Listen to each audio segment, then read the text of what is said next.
Assalamualaikum warahmatullahi wabarakatuh teman-teman.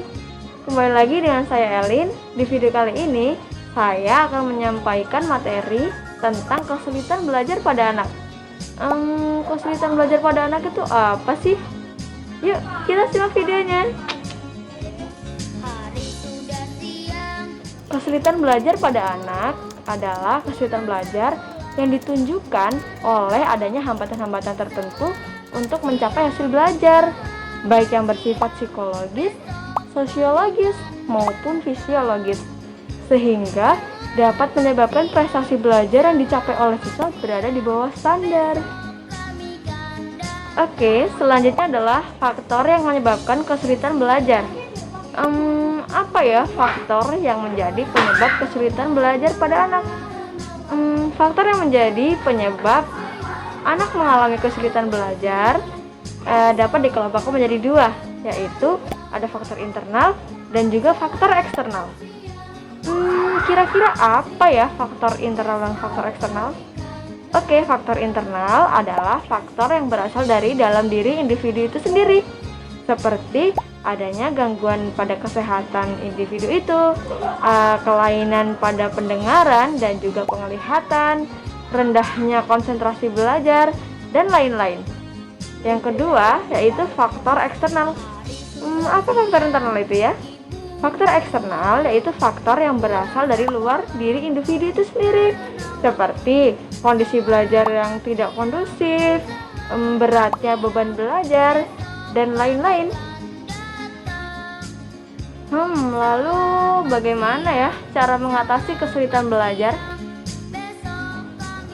Oke, selanjutnya adalah cara mengatasi kesulitan belajar pada anak. Berdasarkan gejala yang teramati dan juga faktor penyebab kesulitan belajar, upaya yang dapat dilakukan untuk mengatasi kesulitan belajar pada anak atau pada siswa ada beberapa. Yang pertama, siswa yang mengalami kesulitan belajar yang disebabkan oleh pendengaran dan juga penglihatan sebaiknya mengambil posisi duduk atau tempat duduk di bagian yang depan. Dengan begitu, dia akan dapat melihat tulisan di papan tulis dengan jelas. Begitupun yang mengalami pendengaran. Yang mengalami kesulitan mendengar, jika mengambil tempat duduk depan, semua informasi belajar yang diucapkan guru maka akan terdengar dengan baik. Yang kedua, yaitu siswa yang mengalami gangguan kesehatan. Sebaiknya beristirahat di rumah dengan tetap memberi siswa tersebut bahan pelajaran dan dibimbing oleh orang tua dan keluarga di rumah. Yang ketiga, siswa yang mengalami gagal mencapai tujuan pembelajaran akibat gangguan internal perlu ditolong dengan melaksanakan program remedial. Teknik program remedial dapat dilakukan dengan berbagai cara, antara lain mengulang kembali bahan pelajaran yang belum dikuasai dan memberikan tugas-tugas tertentu kepada siswa. Yang keempat yaitu penggunaan alat peraga pelajaran dan media belajar bisa membantu siswa yang mengalami kesulitan menerima materi pelajaran. Boleh jadi kesulitan belajar itu timbul karena materi pelajaran bersifat abstrak sehingga sulit untuk dipahami oleh siswa. Yang kelima yaitu yang tidak kalah pentingnya adalah menciptakan suasana belajar yang kondusif. Suasana belajar yang nyaman serta kondusif, menggembirakan akan membantu siswa yang mengalami hambatan dalam menerima materi pelajaran untuk menerima materi dengan baik. Yang keenam yaitu siswa yang mengalami kesulitan belajar perlu mendapatkan perhatian lebih dari orang tua dan juga anggota keluarganya.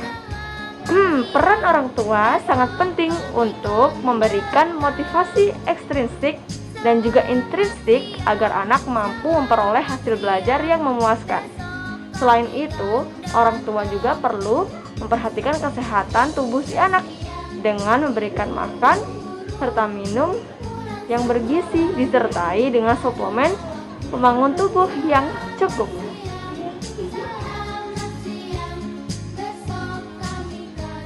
Ada nggak sih teknik tertentu agar anak dapat fokus dalam belajar? Nah, teknik khusus yang sudah banyak sekali digunakan agar fokus dalam belajar, yaitu menggunakan teknik Pomodoro.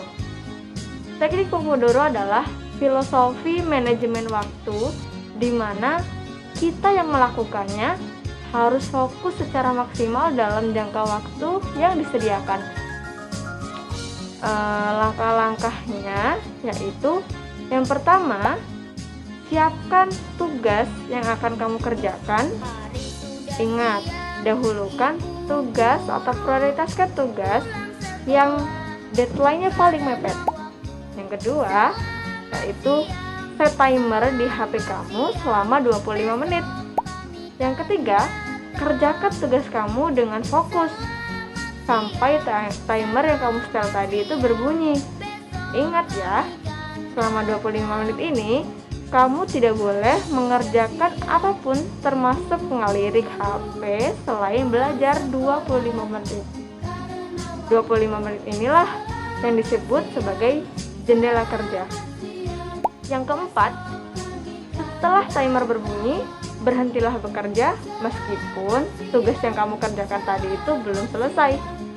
Yang kelima, istirahatlah selama 3 sampai dengan 5 menit.